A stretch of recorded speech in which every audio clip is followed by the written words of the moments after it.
Captain James Morrison had been protecting the royal family for 15 years. His tall frame and sharp eyes made him perfect for the job. He stood guard outside Prince George's bedroom door every night, watching for any sign of danger. The palace walls held many secrets, but none more precious than the young prince who slept peacefully inside. On this particular Tuesday morning, something felt different. The autumn leaves were falling outside the palace windows, creating a golden carpet on the grounds. James had noticed small changes in Prince George's behavior over the past few weeks. The 10-year-old prince had started asking unusual questions about the people who worked in the palace. "Why do you always stand outside my door?" Prince George had asked James the previous evening. His innocent blue eyes held genuine curiosity, not the typical royal distance James was used to seeing.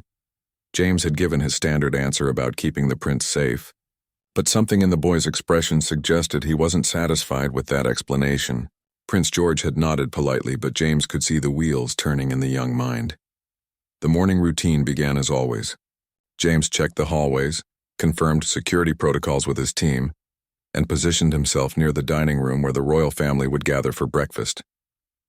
The palace staff moved quietly through their duties, each person playing their part in the carefully orchestrated daily life of the royals. Princess Catherine appeared first, her elegant presence bringing warmth to the formal dining room. She smiled at James, acknowledging his faithful service with a gentle nod. Prince William followed shortly after, reviewing some papers while walking. The family dynamics were always interesting for James to observe from his professional distance. When Prince George entered the dining room, James noticed something different about his posture. The young prince carried himself with a new sense of purpose that hadn't been there before. His school uniform was perfectly pressed, his hair neatly combed, but there was a determination in his step that caught James's attention. During breakfast, James could hear snippets of conversation from his position in the hallway. Prince George was asking his parents about the various staff members who worked in the palace. He wanted to know about their families, their backgrounds, and how long they had been working there. This wasn't typical conversation for a 10-year-old royal. "What about Captain Morrison?" Prince George asked, his voice carrying clearly to where James stood. "Does he have a family? Where does he live when he's not here protecting us?" James felt a strange flutter in his chest. In all his years of service, no royal family member had ever inquired about his personal life. He was trained to be invisible, a professional shadow who ensured their safety without drawing attention to himself. Princess Catherine's voice was gentle as she explained that many of the staff had families and lives outside the palace. She spoke about the importance of understanding that the people who served them were complete human beings, with their own stories and dreams. After breakfast, Prince George approached James directly. This was highly unusual, as the established protocol kept interactions formal and minimal. The young prince looked up at the tall captain with those thoughtful blue eyes. "Captain Morrison, may I ask you something?" Prince George said, his voice polite but filled with genuine interest. "Of course, Your Royal Highness," James replied, maintaining his professional stance while feeling slightly off balance by the direct approach. "Do you ever get tired of standing and watching? Do you miss doing other things?" The question was simple, but it hit James in a way he hadn't expected. James paused, choosing his words carefully. "My duty is to protect you and your family, Your Royal Highness. It's an honor to serve," but Prince George wasn't satisfied with the formal response. "That's not what I asked," he said gently. "I asked if you get tired, if you miss other things. You're a person, not just a guard." The words hung in the air between them. James felt something shift inside his chest, a recognition of his humanity that had been carefully buried under years of professional training. This 10-year-old prince was seeing him as a complete person, not just a function. "Sometimes, Your Royal Highness," James found himself saying honestly, "sometimes I do wonder about other paths." Prince George nodded solemnly as if this answer confirmed something he had been thinking about. "Thank you for being honest with me, Captain Morrison. That means a lot." As the day progressed, James couldn't shake the feeling that something significant had shifted. Prince George's questions weren't random curiosity. There was a deeper purpose behind them, a growing awareness in the young prince that would soon lead to consequences James couldn't yet imagine. That evening, as James took his usual position outside Prince George's bedroom, he reflected on the conversation. He had served the royal family faithfully, putting their safety above everything else in his life. His own dreams of traveling, of having a family, of pursuing other interests had been set aside for the noble duty of protection. But today, a 10-year-old prince had reminded him that he was more than just his job. Prince George had seen past the uniform and the protocol to recognize the human being underneath. It was a gift James hadn't realized he needed until he received it. As the palace settled into its nighttime quiet, James stood his post with the same professional dedication as always. But inside, something had awakened. Prince George's gentle questions had planted seeds that would soon grow into a decision that would change everything. The autumn wind whistled softly through the palace gardens, carrying with it the promise of change. James Morrison, faithful protector of the royal family, had no idea that his life was about to take a completely different direction, all because a young prince had the wisdom to see him as a complete human being. Little did James know that Prince George was lying awake in his bed, thinking about their conversation and forming a plan that would demonstrate wisdom far beyond his 10 years. The young prince had recognized something that the adults around him had missed, and he was determined to act on that recognition. The next morning brought unexpected changes to the palace routine. Prince George woke up earlier than usual and spent time writing something in a notebook before getting dressed for school. James noticed the young prince's focused concentration as he passed by the bedroom door during his security rounds. At breakfast, Prince George seemed more attentive to the staff serving the meal. He thanked each person individually, asked about their well-being, and even inquired about a server's daughter who had been sick the previous week. Princess Catherine and Prince William exchanged glances, clearly noticing their son's increased awareness of the people around him. "George seems quite thoughtful lately," Princess Catherine mentioned to Prince William as they walked to their morning engagements. James, following at his professional distance, couldn't help but overhear their conversation. "Yes, I've noticed that too," Prince William replied. "He's been asking a lot of questions about how the palace works and who does what.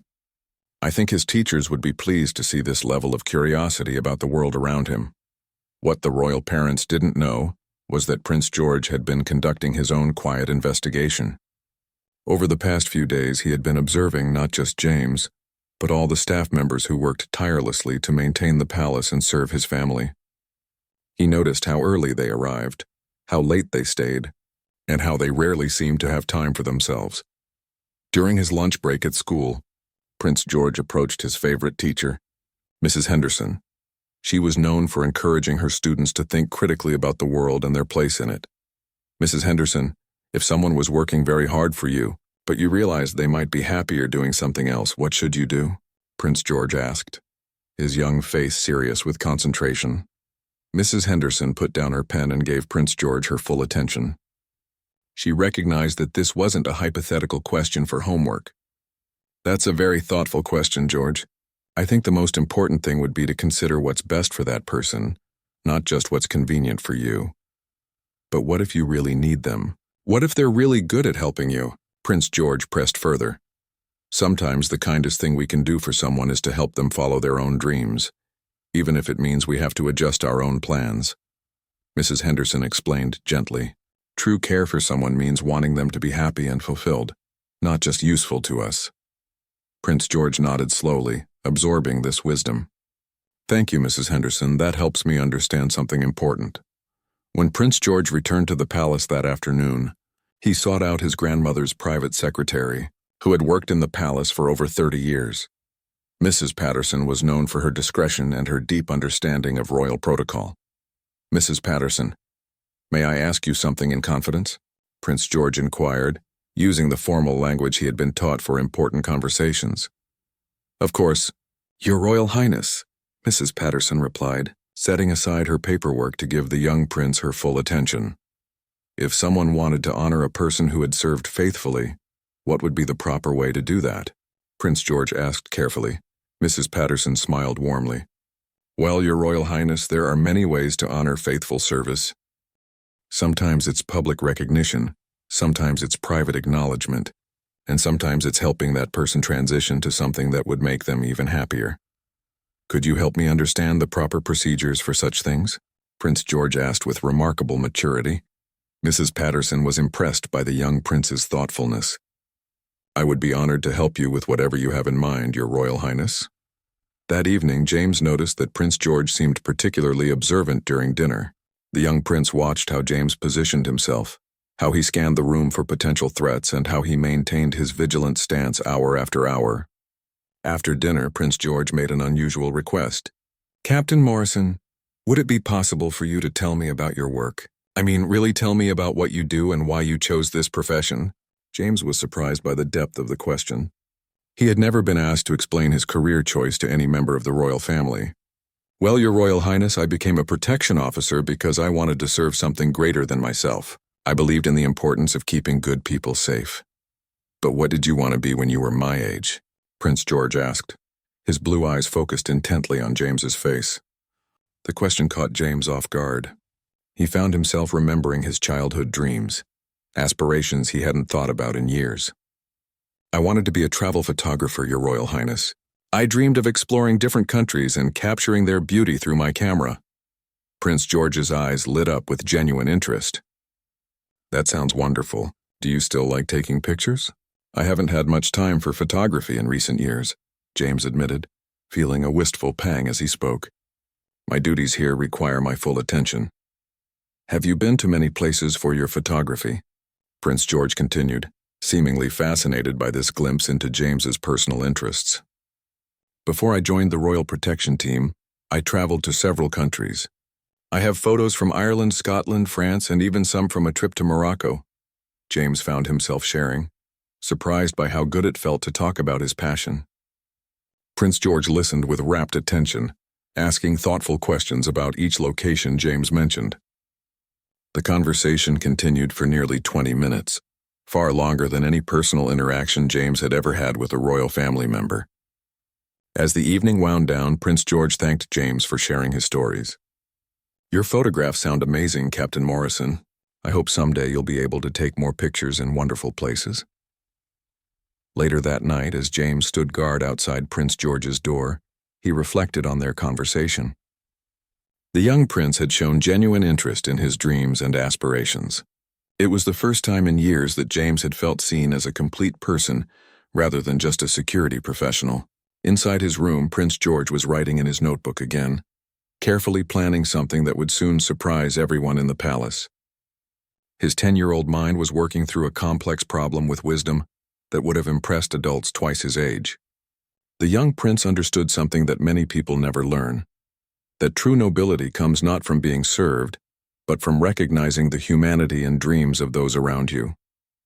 He was preparing to make a decision that would demonstrate this understanding in a way that would touch everyone involved. 3 days later, Prince George requested a private meeting with his parents. This was unusual enough that Princess Catherine and Prince William cleared their schedules to accommodate their son's request. They gathered in the family's private sitting room, away from the formal staterooms where official business was typically conducted. James positioned himself outside the sitting room, following standard security protocol. However, he couldn't help but notice the serious tone in Prince George's voice as he began speaking to his parents. "Mummy, Daddy, I need to talk to you about something important," Prince George began, his young voice carrying a weight that surprised both parents. Princess Catherine leaned forward, giving her son her complete attention. "What is it, darling? You seem very serious." "I've been thinking about Captain Morrison and all the people who work here to take care of us," Prince George said carefully. "I think we might not be taking very good care of them." Prince William raised an eyebrow, intrigued by his son's perspective. "What do you mean, George?" "Captain Morrison has been protecting me every single day for my whole life. He stands outside my door every night. He follows us everywhere we go, and he never gets to do the things he loves," Prince George explained, his words flowing with remarkable clarity for a 10-year-old. "But George, that's Captain Morrison's job.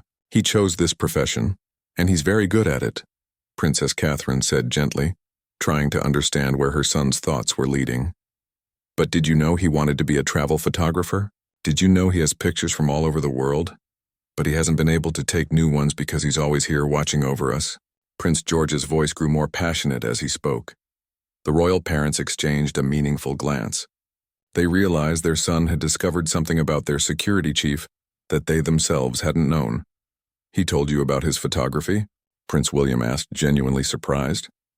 I asked him about his dreams and he shared them with me. But then he looked so sad when he talked about not having time for pictures anymore, Prince George continued. I think he's been giving up his happiness to keep us safe, and that doesn't seem fair. Princess Catherine felt a flutter of pride at her son's empathy, but also concern about where this conversation was heading. What are you thinking, George? Prince George took a deep breath as if preparing for something he had rehearsed. I think Captain Morrison should have the chance to follow his dreams. I think we should help him become the photographer he always wanted to be. But George, if Captain Morrison leaves his position, who would protect you? Prince William asked, wanting to understand his son's complete thought process. There are other good people who can do that job, Prince George replied with surprising pragmatism. But there's only one Captain Morrison, and he should get to be happy and take pictures in amazing places. The conversation continued for nearly an hour. Prince George presented his thoughts with remarkable maturity, demonstrating that he had considered the practical implications of his suggestion. He had even spoken with Mrs. Patterson about proper procedures for honoring long-term service. I want to do something special for Captain Morrison, Prince George concluded. Something that shows we appreciate everything he's done for us but also helps him start his new adventure. Princess Catherine was moved by her son's compassion. What did you have in mind, darling? I want to give him a gift that will help him with his photography. Maybe enough to travel somewhere amazing and take the pictures he's always dreamed of taking, Prince George said, his eyes bright with excitement about his plan. Prince William considered his son's words carefully. This is a very thoughtful idea, George, but it's also a big decision that affects many people. Captain Morrison might not want to leave his position. That's why I think we should ask him, Prince George replied. We should tell him that we want him to be happy, and if staying here makes him happy, that's wonderful. But if he wants to try something new, we should help him do that. The family discussed the logistics of Prince George's proposal. They talked about security protocols, about finding a suitable replacement for James, and about the best way to approach such a sensitive topic. That evening, Prince George asked to speak with James privately. They met in the palace library, a room filled with centuries of books and knowledge. The setting seemed appropriate for the serious conversation that was about to take place. Captain Morrison, I need to ask you something, and I want you to be completely honest with me, Prince George began, sitting across from James in one of the leather reading chairs. Of course, Your Royal Highness, James replied, still standing at attention despite the informal setting. Please sit down, Prince George said gently. This is a conversation between two people, not between a prince and a guard. James hesitated for a moment, then sat down, maintaining his professional posture but accepting the more personal nature of the discussion. If you could do anything in the world right now, what would it be? Prince George asked, his blue eyes fixed on James's face. James was quiet for a long moment, considering how to answer such a direct question. Your Royal Highness, I'm not sure that's something I should... Please, Prince George interrupted gently. I really want to know. If you could wake up tomorrow and your life could be exactly what you wanted it to be, what would that look like? The sincerity in the young prince's voice broke through James's professional reserve. I suppose I would wake up in a different country every few months. I would spend my days photographing landscapes, people, cultures that most people never get to see. I would share those images with the world, help people understand how beautiful and diverse our planet is. Prince George smiled, the first genuine smile James had seen from him in days. That sounds absolutely wonderful, Captain Morrison, and it sounds like something the world needs. But Your Royal Highness, my duty is here protecting you and your family, James said, feeling confused by the direction of the conversation. What if I told you that protecting my family might mean something different than you think? Prince George asked, his voice carrying wisdom that seemed far beyond his years. James looked at the young prince with growing curiosity, sensing that something significant was about to happen, but unable to predict what form it would take. James sat in stunned silence as Prince George continued speaking, his young voice filled with determination and compassion that seemed to come from somewhere deep within his royal upbringing. Captain Morrison, I've been watching you for weeks now, and I can see something that maybe the adults have missed, Prince George said, leaning forward in his chair. You're not just protecting my body from danger. You're protecting our family's reputation by being the kind of person who serves with honor and dedication. James found himself deeply moved by the 10-year-old's observation, Your Royal Highness, I'm not sure I understand what you're getting at. What I mean is that the best way to honor someone who has given so much is to help them find their happiness, Prince George explained. His words carefully chosen, and I think your happiness is out there in the world, taking pictures and sharing beauty with people. The conversation was interrupted by a soft knock on the library door. Princess Catherine entered, followed by Prince William. They had clearly been waiting for the right moment to join the discussion. Captain Morrison, we hope you don't mind us joining this conversation, Princess Catherine said warmly. George has shared his thoughts with us and we'd like to discuss them with you.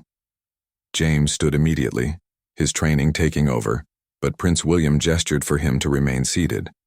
Please, James, this is a family discussion, and you're very much a part of this family. The use of his first name caught James off guard. In 15 years of service, the royal family had always maintained formal address protocols. Something fundamental was shifting in this room. Prince William pulled up another chair, creating a circle of conversation rather than a formal hierarchy. George has presented us with some very thoughtful observations about your service and your personal aspirations. Your Royal Highness, I want to assure you that my commitment to this family has never wavered, James said quickly, concerned that his conversation with Prince George might have been misinterpreted. We know that, James, Princess Catherine said gently. That's exactly why we're having this conversation. Your loyalty and dedication have been extraordinary, and we want to make sure we're honoring that properly. Prince George looked at his parents, then back at James. Captain Morrison, my parents and I have been talking about something. We want to offer you a choice. James felt his heart rate increase, unsure of what was coming but sensing its importance. We want to offer you a sabbatical, Prince William explained. A year-long paid leave of absence to pursue your photography.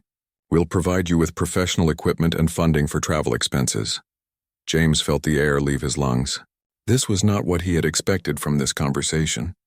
Your Royal Highness, I don't know what to say. You don't have to say anything right now, Princess Catherine added.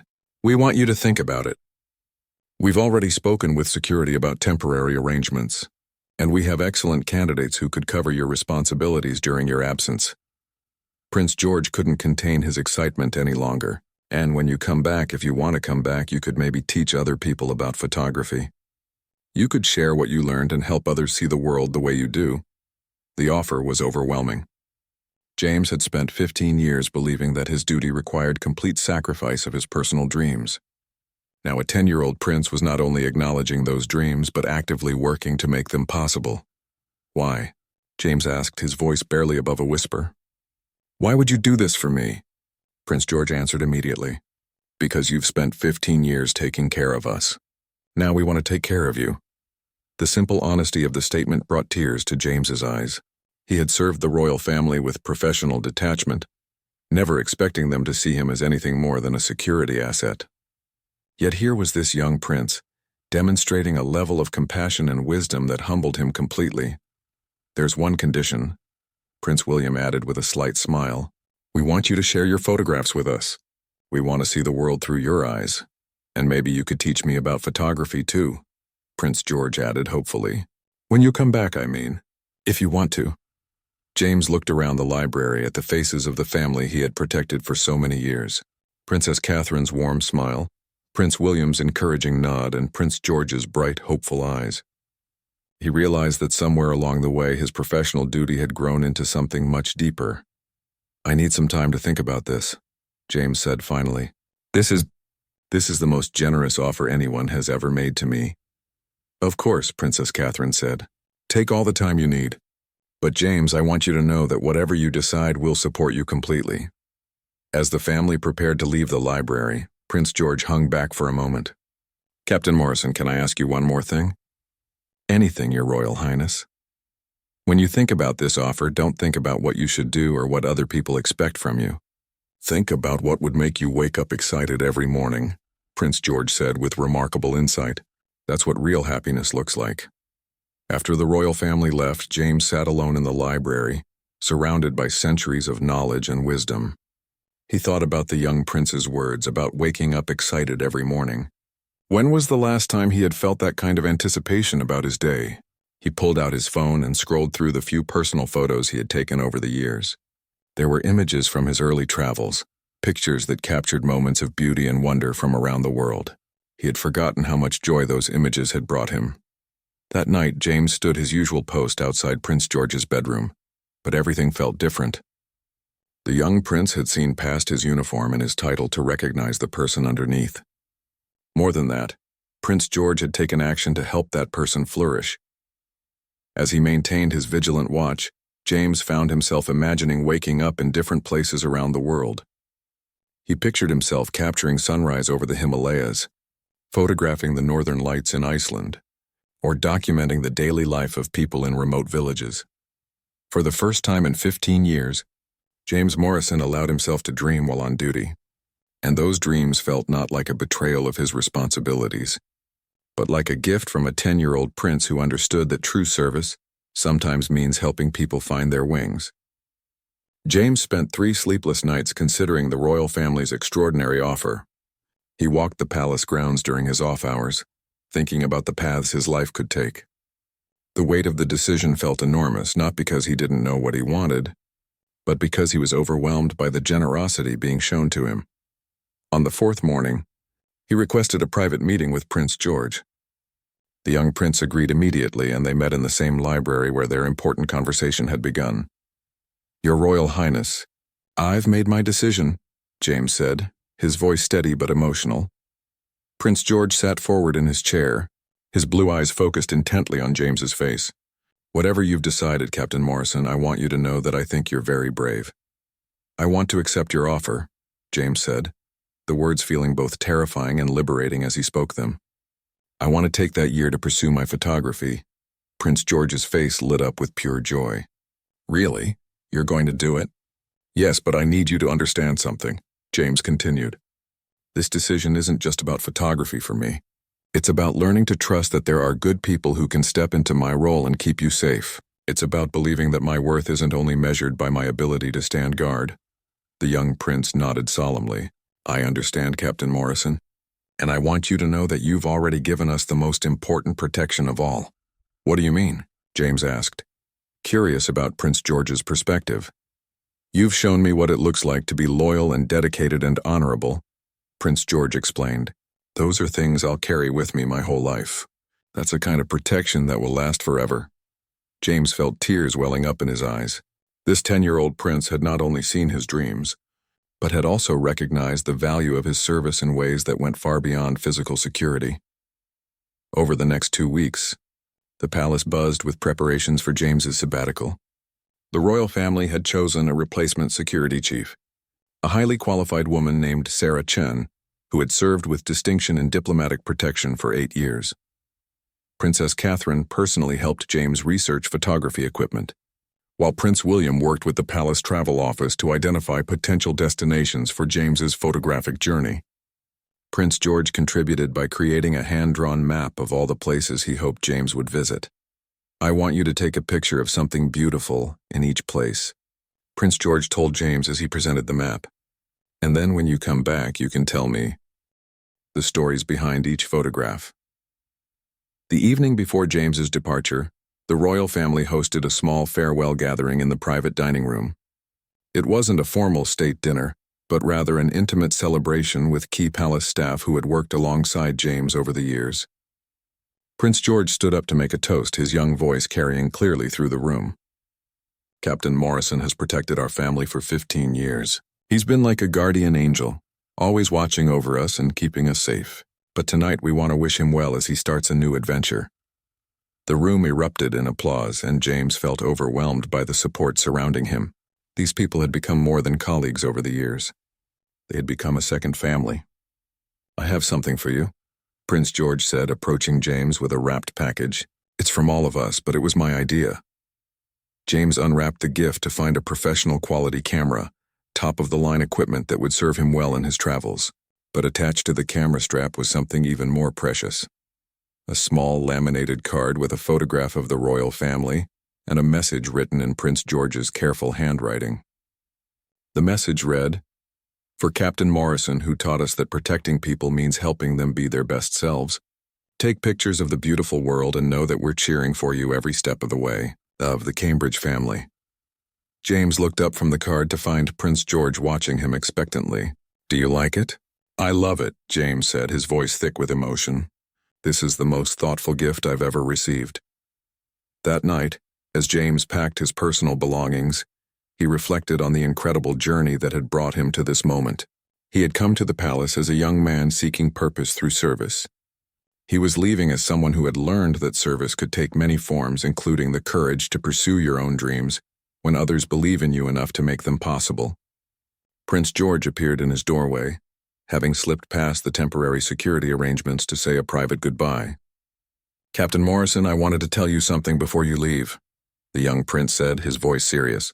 "What is it, Your Royal Highness?" "I learned something important from you," Prince George said.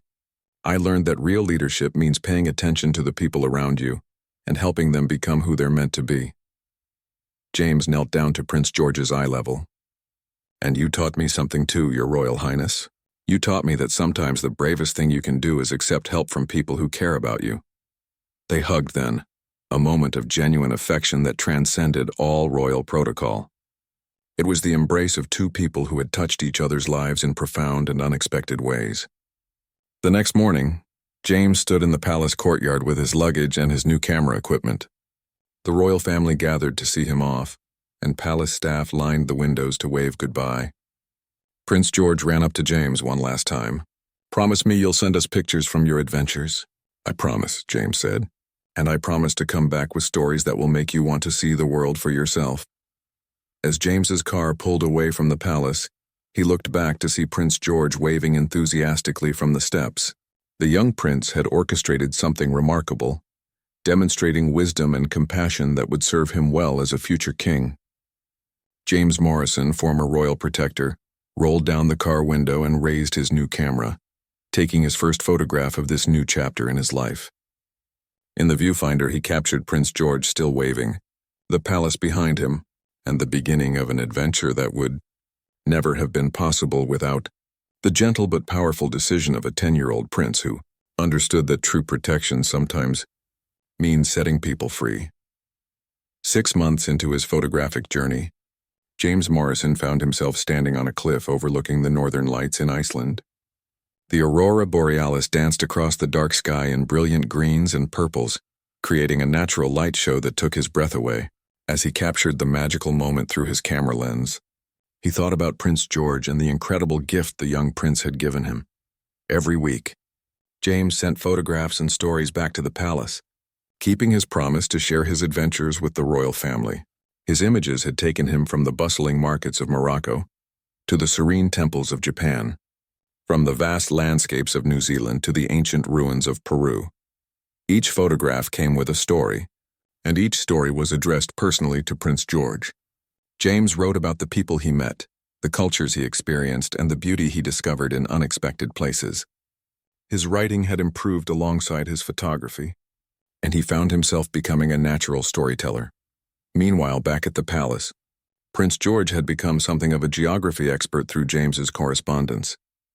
The young prince could now locate dozens of countries on a map and knew fascinating facts about their cultures and landscapes.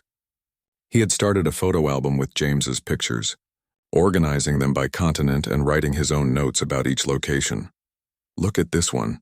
Mummy," Prince George said one afternoon, showing Princess Catherine a stunning photograph of sunrise over the Himalayas. "Captain Morrison says he had to wake up at 3 in the morning to capture this light, and he could barely breathe because the air was so thin." Princess Catherine smiled as she looked at the image. "His photography has become quite extraordinary, hasn't it? I think your decision to encourage his dreams was very wise, George." The ripple effects of Prince George's compassionate decision had spread throughout the palace.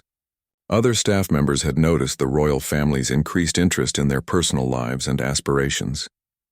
Princess Catherine had started a monthly tea session where staff could share their interests and hobbies, while Prince William had established a small fund to help staff pursue educational opportunities. Prince George himself had discovered a passion for photography, inspired by James's work. He had started taking pictures around the palace and the royal estates, developing an eye for finding beauty in everyday moments. His photographs of palace life showed a unique perspective, capturing candid moments of staff members and the natural beauty of the royal gardens. One particularly meaningful photograph showed Sarah Chen, James's replacement, during a quiet moment in the palace library. Prince George had captured her reading a book about marine biology, revealing her personal passion for ocean conservation. When Princess Catherine saw the photo, she arranged for Sarah to meet with marine scientists working on royal conservation projects. 7 months into James's sabbatical, he received an unexpected phone call. A prestigious travel magazine had seen some of his work through social media and wanted to commission him for a feature story about remote communities in the Scottish Highlands. This could be the beginning of a real career in photography, the editor explained during their conversation. Your work has a unique quality that we rarely see. You capture not just the visual beauty of places, but the emotional connection between people and their environments. James accepted the commission, his first professional photography assignment. As he prepared for the Scottish project, he wrote a long letter to Prince George, sharing the exciting news and explaining how this opportunity had grown from the seed of encouragement the young prince had planted. Prince George was thrilled when he received James's letter. He immediately ran to find his parents, bursting with excitement about James's success. "Daddy, Captain Morrison is going to be a real photographer for a magazine," Prince George announced, waving the letter in the air. "People all over the world are going to see his pictures." Prince William smiled at his son's enthusiasm. "That's wonderful news, George. I think you should be very proud of the role you played in helping James discover this path. Can we get copies of the magazine when his pictures are published?" Prince George asked eagerly. "Of course," Princess Catherine replied. "We'll make sure to get extra copies so you can share them with everyone at school." The Scottish Highlands assignment proved to be a turning point for James. His photographs of isolated fishing communities and their connection to the rugged landscape earned widespread acclaim.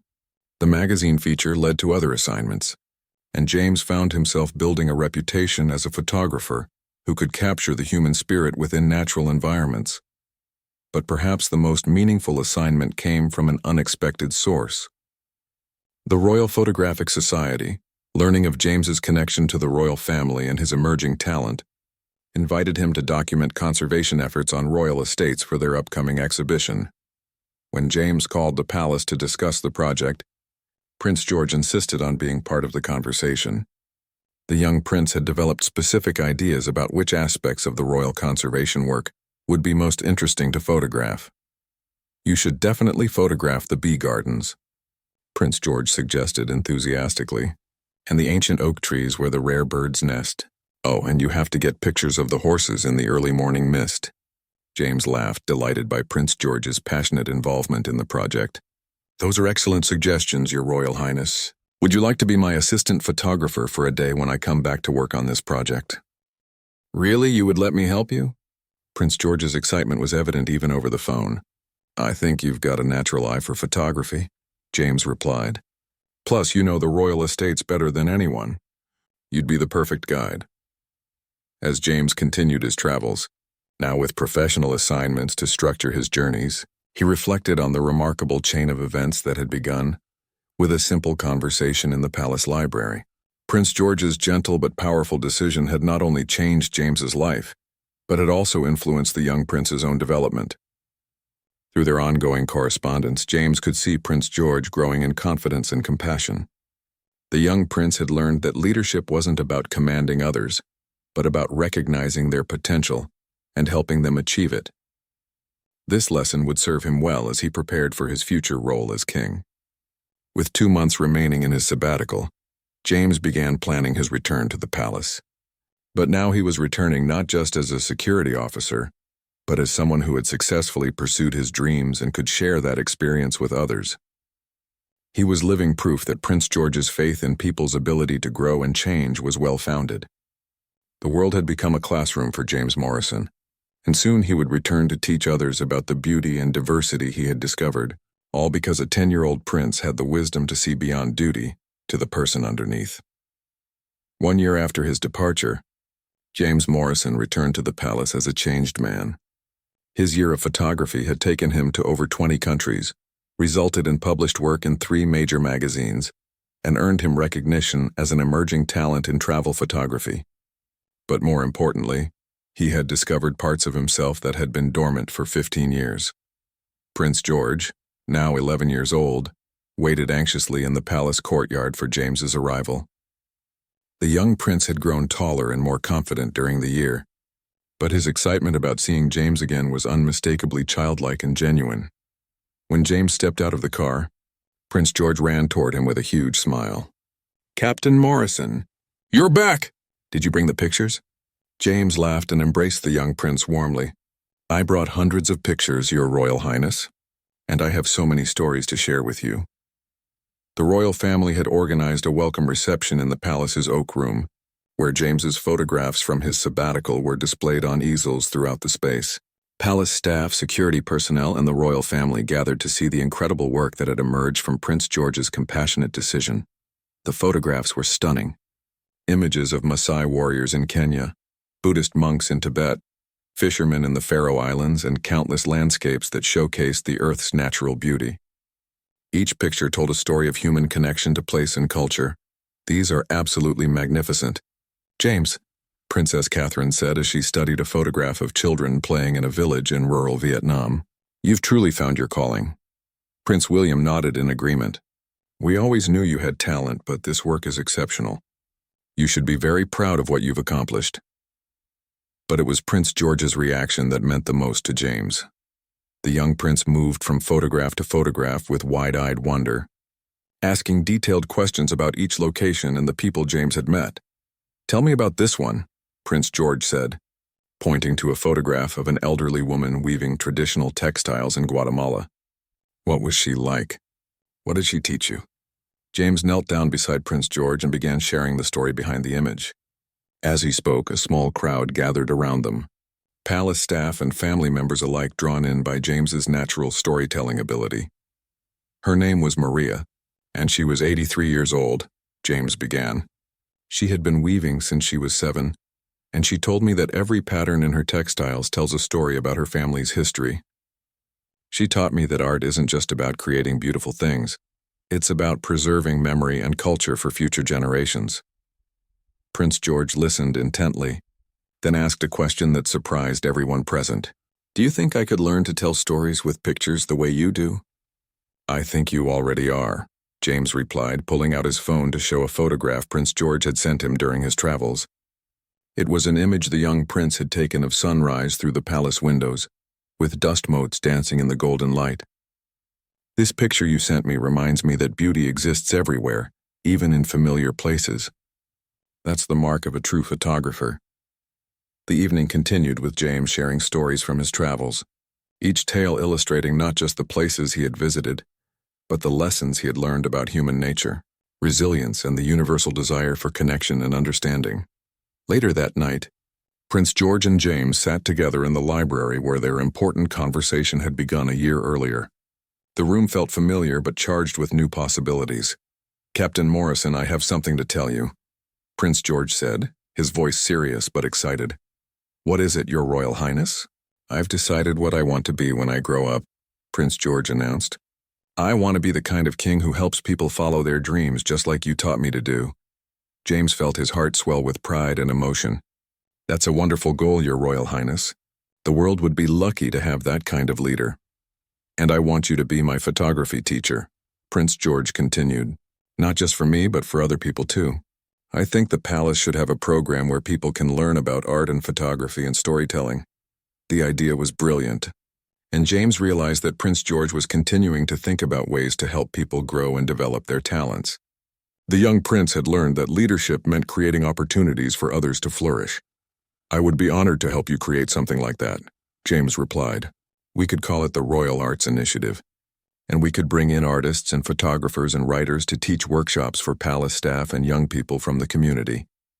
Over the following weeks, James transitioned back into his security role, but with an important difference. The royal family had restructured his position to include time for artistic pursuits and educational activities. He would continue to ensure their safety, but he would also serve as the palace's first artist in residence.